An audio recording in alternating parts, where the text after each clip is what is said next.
Hey, good morning, everybody. Good morning, Rabbi.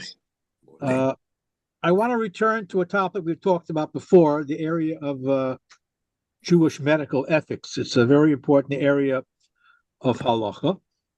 Uh, I became very interested in this topic many years ago when I was a student of Rabbi Moshe Tendler, Zecher Tzaddik Livracha, Moshe Feinstein's son-in-law, who was a biologist and a Rosh Yeshiva, and that was my role model. I wanted to be like him and to study medicine and halacha, and I majored in biology actually.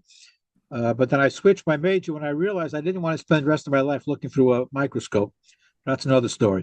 But Jewish medical ethics have always fascinated me and interested me. It's a very important area of halacha, and a tshuva was published by Rav Schechter just a few weeks ago, which brings us back to the subject of something and what the halakha calls a goses.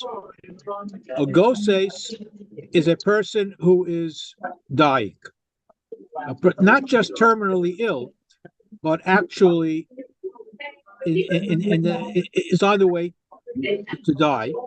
And the question is, well, the halakha tells you very clearly that if a person is a goses, you can't even touch him. You can't do anything that might in any way hasten his death. But a contemporary issue that comes up, we have something called LST. LST are life-sustaining treatments, whether it's nutrition, whether it's food, whether it's medication. Uh, Number one is an obligation to administer life-sustaining treatments to a person who's dying anyway. I mean, the doctors have given up hope. An organ has failed or something has gone wrong, that he's at death's door. Whether that death is imminent or maybe in a question of hours or even days, the status of a goses is debated in halach. The question I want to deal with this morning is a person needs nutrition, a person needs medication. Can the goses, if he is aware, can the goses say, I'm in pain, I don't want to be alive anymore, let me go peacefully? Does the goses have the right to do that? And do we have to listen to him? That's the question that I want to deal with it. In 1982, Rav Moshe Feinstein issued a ruling that a person with less than a year to live may decline life-sustaining treatments that merely extend a painful dying process.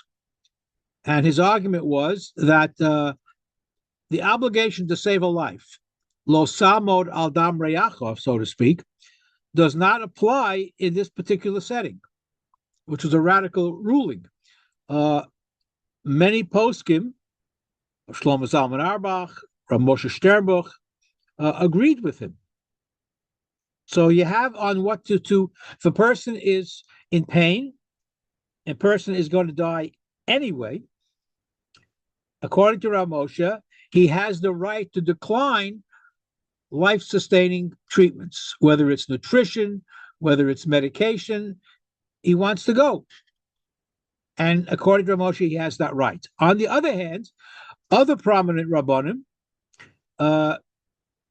maintain that the Torah's reverence for life requires extending life at all costs, and that patient preference doesn't have any halachic weight. So that's the machlokes.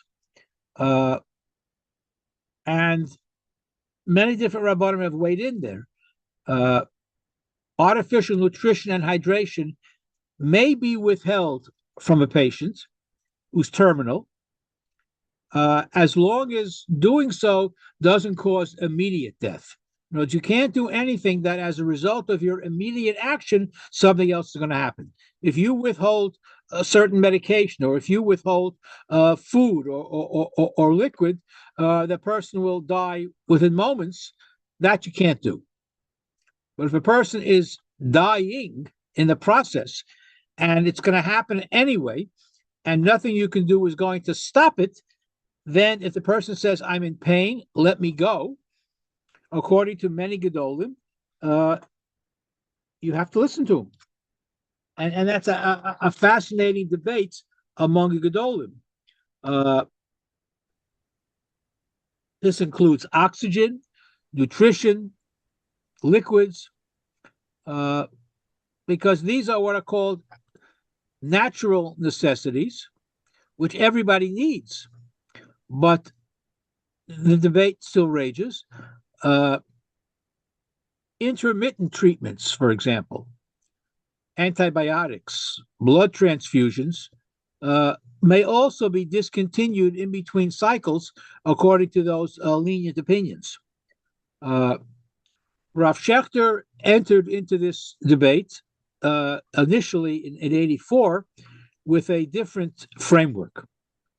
And rather than classifying cases by the specific treatment, he drew on the principles of what we might call life-saving risk management to determine if are the patient's requests reasonable.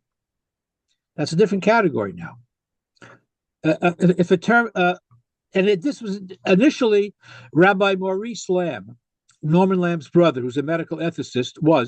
He lived in Los Angeles till he retired, then he lived in Fort Lee for a while. He wrote to Rav Schechter and he says the following: if you have a terminally ill patient that refuses medical treatment, claiming he doesn't want to suffer anymore, and dying is preferable to living like this, is he in violation of an ishmartem ma'od nafsho seichem, to take care of your life?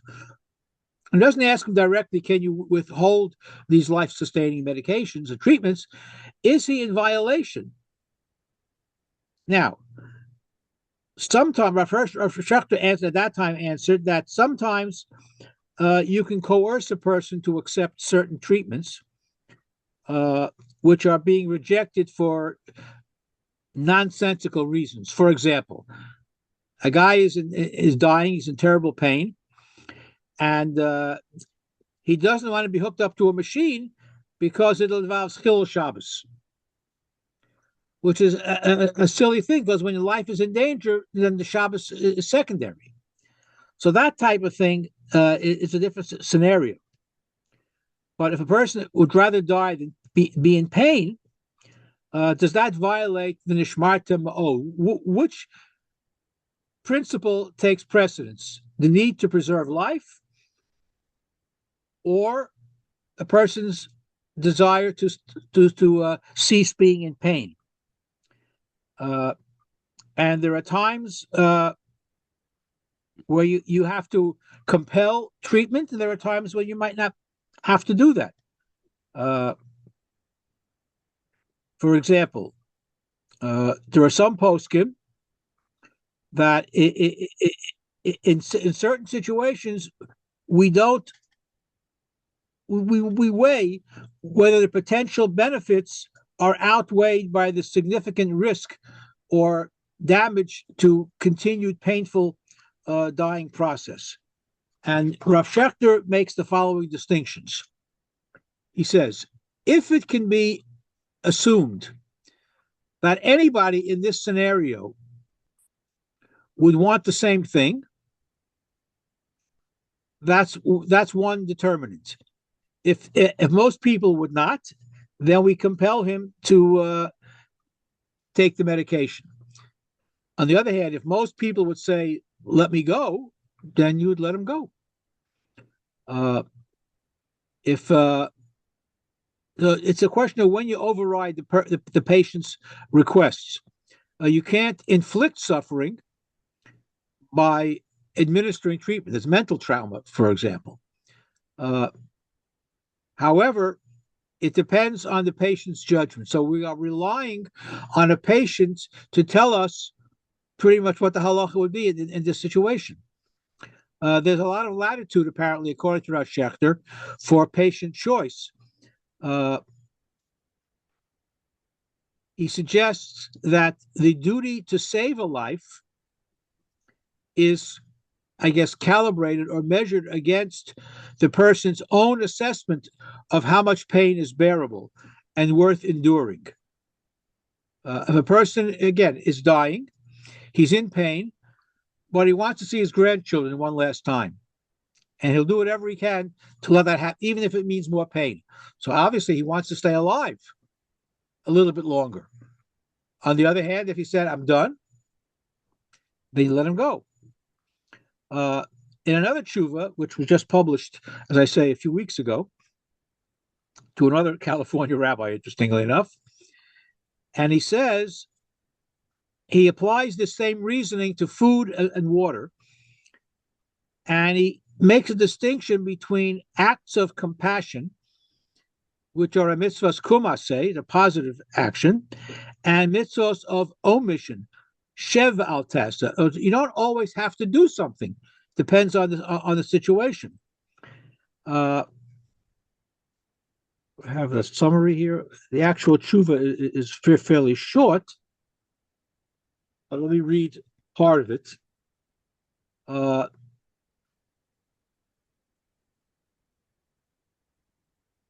Okay, so Rav Shechter says that a person basically does not own his body. That it belongs to Hashem. Hashem alach, v'aguf shalach, we say. But even though you don't own your body, you have the authority to decide for yourself whether to prolong your own life. As long as you still have a sound mind, and as long as you are in the category of a terminally ill patient. Again, that's the halakha of goses. It's a big sugya in Yoreh De'ah. How do you define a goses? Today, with medical technology, when the doctors tell you there's no hope, and this guy is going to die, we don't know if it'll be 2 days or a week or a month, but he is in the dying process. That would be today a goses. You don't have to feed him. You don't have to replace the container of fluids. It's an act of passive omission, he says. Shev al taseh. Normally, you don't stand by, but if the patient makes his wishes known, then you'd have to follow that. We don't have to prolong life if a person says, I'm in pain and I don't want to continue being in pain. If the container of fluid is not yet empty, for example, and the doctor discontinues it, then he's a murderer. In other words, if the container of food or fluid still has something in it, you can't disconnect it. But once it's empty, you don't have to refill it. And there's a big distinction there. Because if there's still nutrition being administered by cutting it off, you're committing an act of murder, according to Rav Shechter. If you don't have a patient's will, he hasn't indicated, sometimes the person's unconscious and he can't articulate what he wants done, then we operate under the assumption that everybody wants to live longer by any means. Even though the doctors will tell you we're causing him more pain by prolonging his life, by unplugging him, for example, that's an act of ritzicha. Unless he's already told you in advance. Again, if he's unconscious and he hasn't articulated what his desires are, you can't do it for him. But once he has articulated what he wants to do, you are allowed to follow, or you must follow his dictates, because he's a goses, and there's no mitzvah to prolong life of a goses. How do you? Rav Shechter also weighs it, and how do you define a goses?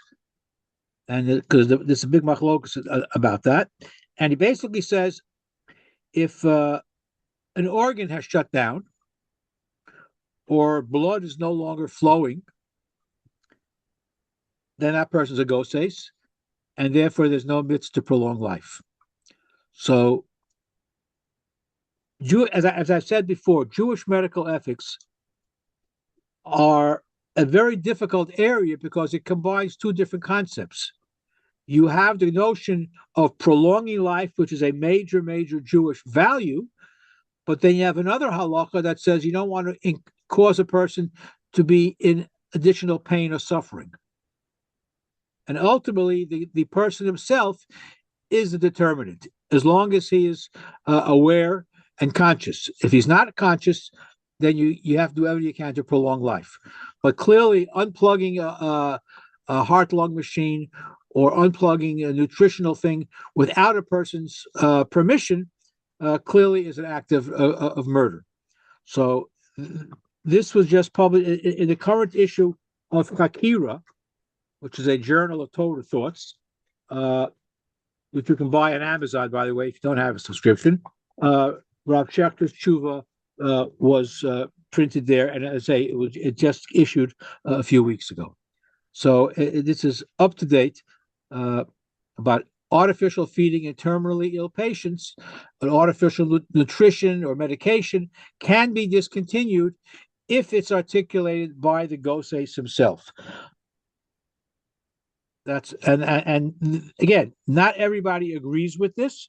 It's a big machlokes, but the Rav Schechter is of sufficient status that I thought I'd bring it to your attention. Questions, comments? Okay.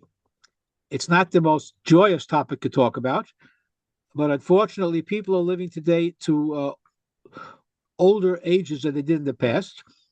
But sometimes when a person's time to go, you have to let him go. Again, assuming the person articulates that he's ready to go.